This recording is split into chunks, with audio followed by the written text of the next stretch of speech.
Tati, I love you, but I have to make this video. I have to say it. I have to tell people the truth.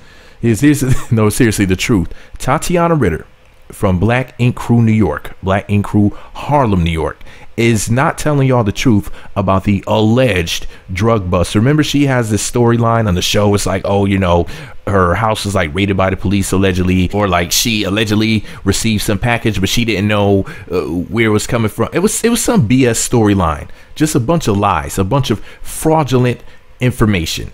And the reason why I know that it's not real is because I found the actual official news stories about it.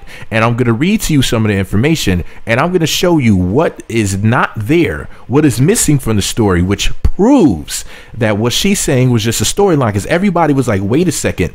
If you watch the show, last week's episode, which aired Monday, April 25th of 2022, was titled Black Ink Crew, New York, Season 9, Episode 20.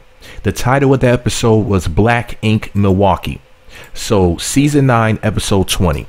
She had some good news. She got a phone call from somebody, and she was let off when it came to the case. And everybody was like, wait a second, weren't these people allegedly moving keys? Weren't there guns involved and all types of just nefarious shit? And everybody was like, how in the world did she get off with no time? Didn't a package allegedly, possibly, maybe come to her house? That doesn't make any sense. And the reason why is because the storyline was fake and it was just for television. Remember when they said that Mimi Faust's house got like broken into or whatever, and they said that it made the news? Well, where are the news stories about it? Here's where Black Ink Crew messed up. They actually posted the titles of the news stories on the show. Here's what one of them says, and it's from 2021. Shout out to CBS New York, March 15th of 2021. Okay. Mineola, New York. That's where this is from, for the record. Authorities announced a major drug takedown on Long Island Monday. Cocaine, crack, heroin, and some of it was being packed up feet from playing children at daycare. As CBS 2's Carolyn Gusoff reports, the alleged narcotics ring was fueling violent crimes in Hempstead and beyond. Inside a Pearson Avenue Hempstead home is what appears to be a fully functional illegal daycare center. But prosecutors say the crimes didn't stop there. Cocaine was being packed as part of a massive drug ring. Quote, parents trying to work through the pandemic left their children at a daycare, and this is what their kids were exposed to. It's horrifying to me as a parent and as a district attorney, Nassau County DA Madeline Singa said. Singa said the 18-month investigation involved the Postal Service, ATF, that's alcohol, tobacco, and firearms, FBI, that's the Federal Bureau of Investigation, and state police. So the Postal Service, so basically the Post Office, ATF, FBI, and the state police. Crazy, right? Quote, it's just completely despicable to do that with children around. A granule size of fentanyl around can kill you, and that's an adult, said New York State Police Captain Christopher Casal. I hope I pronounced your name correctly. The investigation was launched after an uptick in violent crime in the village of Hempstead. Wiretaps led to 40 people, 9 alleged kingpins indicted among them. For the record, I'm about to read to you what the news article says was found, so make sure you click the thumbs up button. Click a thumbs up, helps with the algorithm. More people see this video, more people know that the storyline was bunk and it was just a made up mess for TV, okay? So please make sure you click thumbs up if you haven't already. It helps with the algorithm. Make sure you leave a comment below, even if you're just saying hi. If you're shocked and you're surprised that it was just a storyline, please say the following in the comment section. Say, I'm shocked.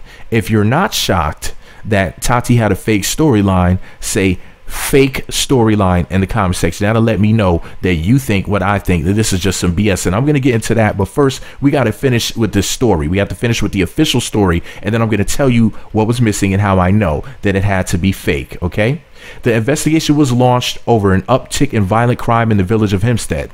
Wiretaps led to 40 people, 9 alleged kingpins indicted among them. Now listen to this list. This is the list, and this is how you know it's BS. This is red flag number 1. Among the items seized were 38 illegal guns, some of them assault rifles, along with 20 pounds of cocaine and heroin. And for the record, there's a difference between a regular AR, which is an Armalite rifle, and an assault weapon. Those are 2 different things, for the record. Some of it was stored at a Fraser Street house called the Honeycomb and wiretaps. It was a sweet deal for drug dealers through the pandemic, accused of nearly doubling prices amid a frenzy in demand. Quote, people are struggling. People are still struggling. Their access to services were limited. As a result, These people took advantage of that. Drug prices soared, Singer said. A second daycare center in Rosedale, Queens. Please say typo in the comment section. I found a typo in a professional news article. A second daycare center in Rosedale, Queens was also allegedly uses. Really, CBS? Make sure y'all say typo in the comment section, and it helped me to know that you are engaged, and you know that I'm still finding articles and typos all these years. Some of the people have been around for years, know what I'm talking about. I used to say I always find articles and typos. Anyways, a neighbor told Gussoff they had no idea. Community leaders are hoping it's a heavy blow to thriving drug business. Not the thriving drug business, but to thriving drug business. Anyways, quote, I think the drug bust along with the gun bust will make a significant impact. It will lower the violent crime, said Hempstead Village trustee Lamont Johnson. Quote, we took down very significant players in terms of criminal activity in Long Island and Hempstead, ATF senior special agent Eric Murray says.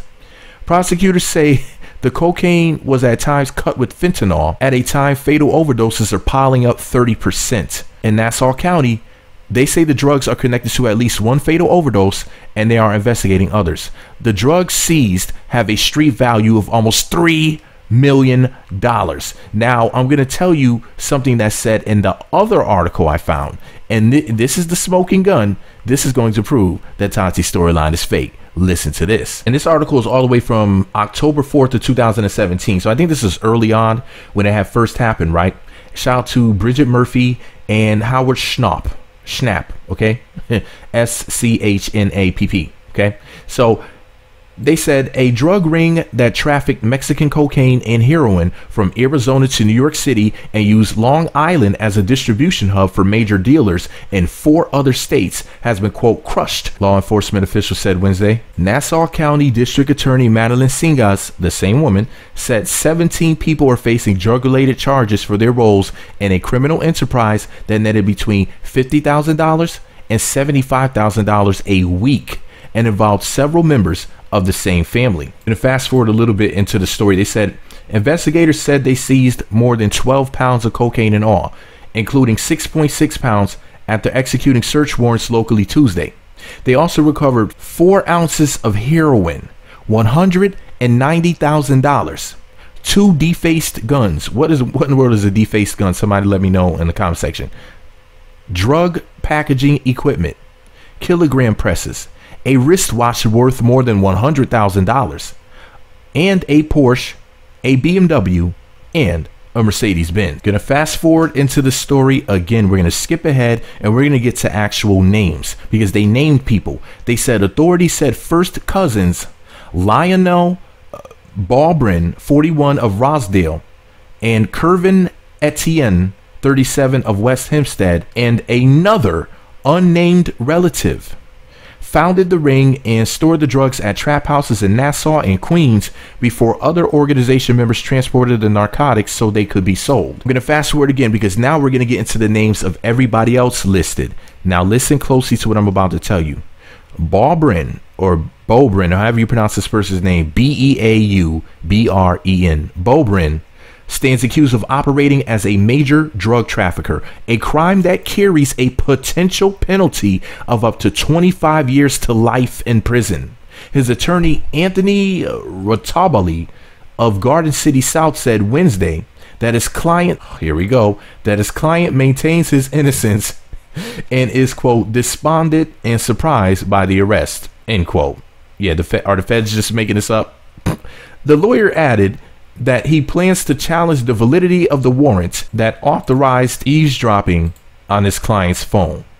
Authorities said they arrested 12 alleged ring members Tuesday, 4 from Long Island, before arraignments in which a number of court-appointed attorneys, which it sounds like they didn't have the money to pay for attorneys, doesn't it?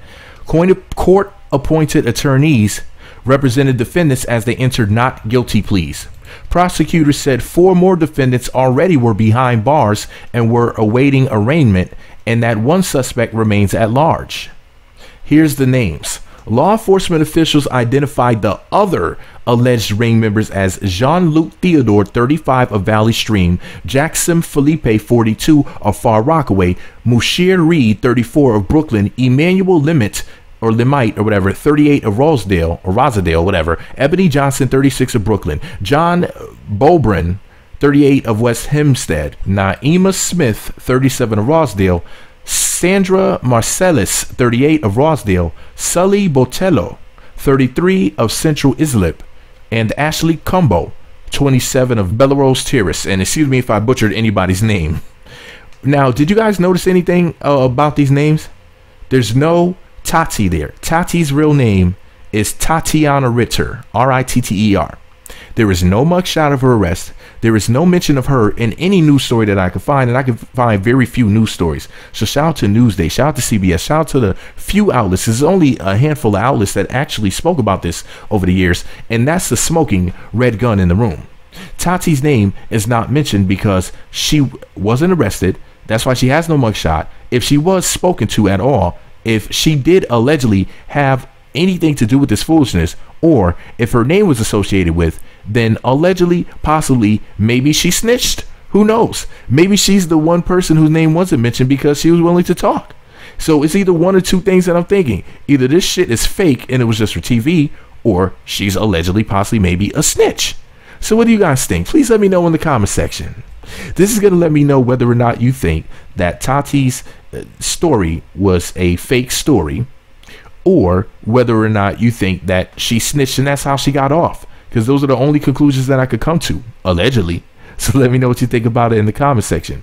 If you think that the storyline was just fake, then please say in the comment section, for TV. If you say for TV, that'll let me know that you think that it was fake, which is what I think. If you think that the storyline was real, you don't think they're bullshitting, but you think that she snitched and that's how she got off. That's why her name isn't mentioned. Because I'm telling you, multiple articles, I couldn't find her name anywhere. I couldn't find a mugshot. I couldn't find shit. The only thing I found was the news story that Black Ink Crew talked about, but they did not mention her at all, as if she just doesn't exist. So if you think that she snitched, say this in the comment section. Tati snitched. It'll let me know whether you think it's a real storyline or a fake one. It'll let me know whether or not you think she's a snitch. All right, y'all, I got to go, man. Tati, I love you. Sexy as hell. You're Dominican, and I love my Dominican girls. And you're allegedly a freak. You know, there's that rumor out there that she was allegedly smashing Donna and Alex, you know, and all of that other shit. And I was thoroughly impressed when I heard that. I don't know whether or not that's true, but it definitely made my spidey senses tingle. And if you a whole freak like that, you know, you definitely give me LGBT vibes. I was thinking like, dang, she might like girls more than I do. You know, I was just watching the show. I'm like, I don't know. She seems a little rough around the edges. Allegedly, possibly, maybe.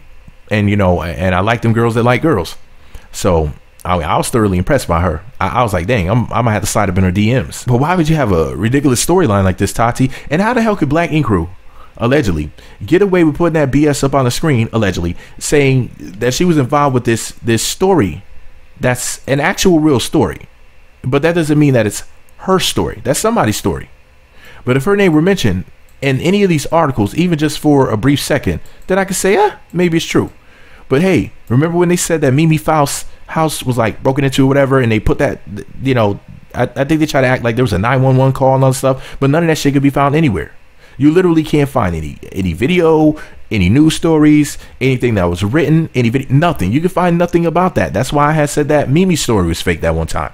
Maybe it wasn't though. Maybe I'm wrong. But anyways, let me know what y'all think about it below. Click the thumbs up button. By clicking thumbs up, you trigger the algorithm where people see the video. Let's stimulate and trigger the algorithm real good. The way I want to stimulate and trigger Tati's algorithm. Shout out to Tati, her cute ass. Anyways, let me know what y'all think about it below. Thumbs up the video. Make sure you at least leave a comment saying hi if you don't know what else to say. If you don't want to, you know, say the stuff that I ask you to say. But you know, are you surprised that she's out here allegedly, possibly, maybe faking storylines? Hey Tati, don't get mad at me. All right, I still want your number. I'm still trying to take you somewhere nice. Now I don't have Scarface money, so I might not be able to impress you allegedly. You know, because you know what they say you're the new Griselda allegedly. That I don't believe that. I don't believe that. I think you're a good girl. I don't believe you doing any of this. Okay, I think you're a hardworking woman, and I just don't believe it. But anyways, let me know what y'all think about it below. You think Tati's a thug out here? Think she's living that thug life? Let me know below.